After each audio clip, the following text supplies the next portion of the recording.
بسم اللہ الرحمن الرحیم۔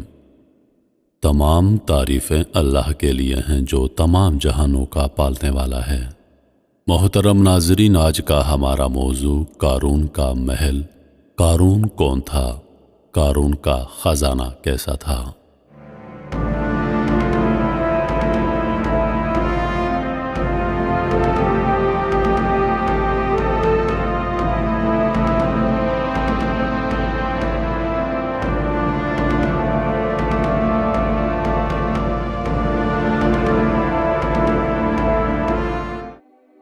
ناظرین، ویڈیو کی جانب بڑھنے سے پہلے قارون کا مختصر تعارف کرواتے ہیں کہ قارون دنیا کا امیر ترین شخص تھا جو حضرت موسیٰ علیہ السلام کے زمانے میں تھا۔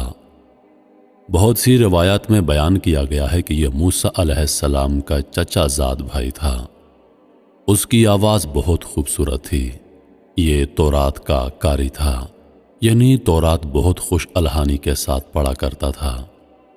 اللہ پاک نے اس کو اتنی دولت عطا کی کہ اس کے خزانے کی چابیاں اونٹوں پر لدا کرتی تھیں۔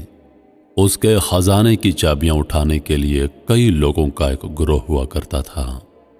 آخر اس نے ایسا کیا کہ اللہ پاک نے اس کو سزا دی اور اس کو زمین میں دھنسا دیا گیا۔ اس کا محل اتنا بڑا تھا کہ اس میں 3000 کمرے تھے۔ حال ہی میں مصر میں اس کا محل دریافت ہوا ہے، تو چلیے پہلے اس کے محل کے بارے میں پڑھتے ہیں اور اس کے بعد قارون کا واقعہ پڑھتے ہیں۔ بنی اسرائیل کے زمانے کے معروف بادشاہ قارون کا محل مصر کے جنوب مغربی صوبے الفیوم میں نہر قارون کے جنوب مغربی جانب واقع ہے۔ کہا جاتا ہے کہ یہ قارون کا خاص محل ہے جس کے نام کا ذکر قرآن کریم میں کیا گیا، اور اللہ عز و جل نے اس کو زمین میں دھنسا دیا تھا۔ مذکورہ محل میں 3000 کمرے ہیں۔ اس میں داخل ہونے والا راستہ بھٹک جاتا ہے اور باہر آنے تک دماغی توازن کھو چکا ہوتا ہے۔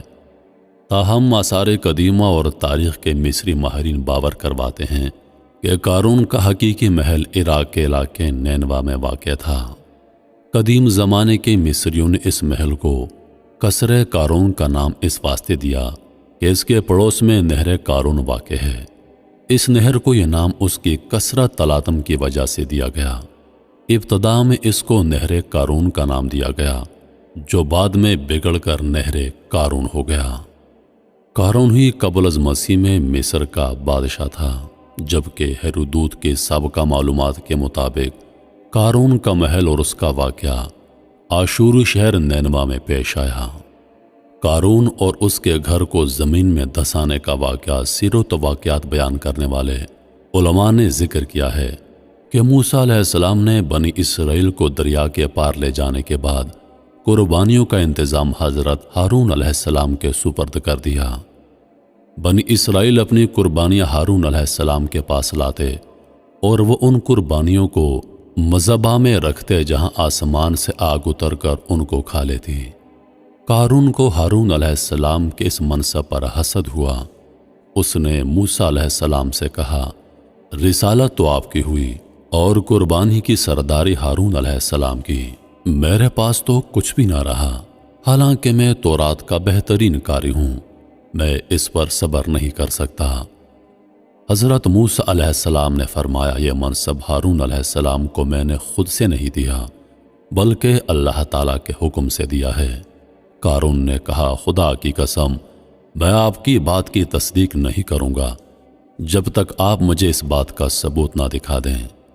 اس کی بات سن کر حضرت موسیٰ علیہ السلام نے بنی اسرائیل کے سرداروں کو جمع کیا اور ان سے فرمایا، اپنی لاٹھیاں لے آؤ۔ وہ لاٹھیاں لے کر آ گئے تو موسیٰ علیہ السلام نے ان سب کو اپنے خیمے میں جمع کیا اور رات بھر بنی اسرائیل ان لاٹھیوں کا پہرا دیتے رہے۔ صبح کو ہارون علیہ السلام کا عصا یعنی ان کی لاٹھی سرسبز و شاداب ہو گئی اور اس میں پتے نکل آئے۔ موسیٰ علیہ السلام نے فرمایا، اے قارون، تو نے یہ دیکھا؟ قارون نے کہا، یہ آپ کے جادو سے کچھ عجیب نہیں۔ موسیٰ علیہ السلام اس کے ساتھ اچھی طرح پیش آتے رہے، لیکن وہ ہر وقت آپ کو ایذا دیتا۔ اور اس کی سرکشی اور تکبر موسیٰ علیہ السلام کے ساتھ عداوت دم بدم ترقی پر تھی۔ ایک مرتبہ اس قارون نے ایک مکان بنایا جس کا دروازہ سونے کا تھا اور اس کی دیواروں پر سونے کے تختے نصب کیے۔ بنی اسرائیل صبح و شام اس کے پاس آتے، کھاتے پیتے، باتیں بناتے اور اسے ہنسایا کرتے۔ جب زکوٰۃ کا حکم نازل ہوا تو قارون موسیٰ علیہ السلام کے پاس آیا تو اس نے آپ سے طے کیا کہ درہم و دینار اور مویشی وغیرہ میں سے 1000واں حصہ زکوٰۃ دے گا۔ لیکن گھر جا کر جب اس نے حساب کتاب کیا تو اس کی نیت بدل گئی۔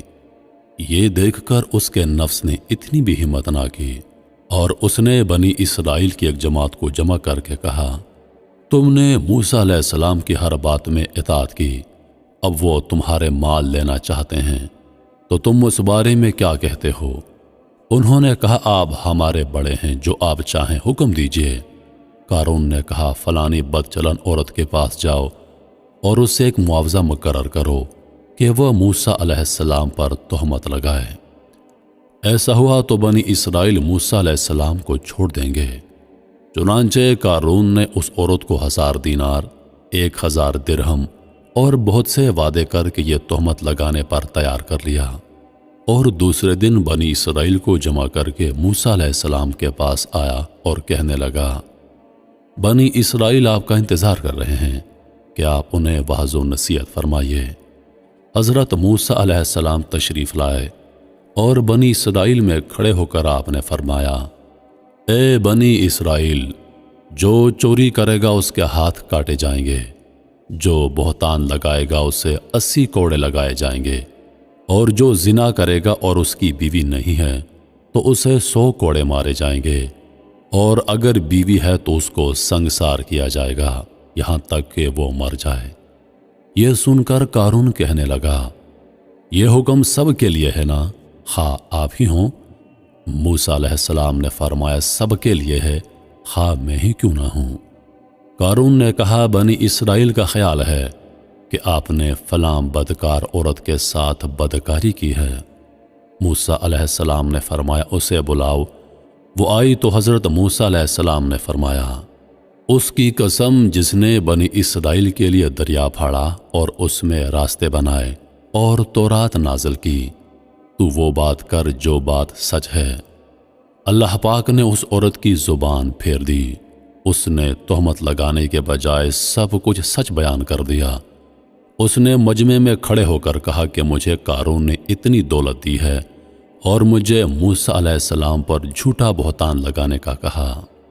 یہ سن کر موسیٰ علیہ السلام اپنے رب کے حضور روتے ہوئے سجدے میں چلے گئے اور عرض کرنے لگے، یا رب، اگر میں تیرا رسول ہوں تو میری وجہ سے قارون پر غضب نازل فرما۔ اللہ تعالیٰ نے آپ کو وحی فرمائی کہ میں نے زمین کو آپ کی فرما برداری کا حکم دے دیا ہے، آپ اس سے جو چاہیں حکم دیں۔ حضرت موسیٰ علیہ السلام نے بنی اسرائیل سے فرمایا، اے بنی اسرائیل، اللہ تعالیٰ نے مجھے قارون کی طرف بھی اسی طرح رسول بنا کر بھیجا ہے جیسا فرعون کی طرف بھیجا تھا، لہٰذا جو قارون کا ساتھی ہو وہ اس کے ساتھ اس کی جگہ پر ٹھہرا رہے، اور جو میرا ساتھی ہے وہ اس سے جدا ہو جائے۔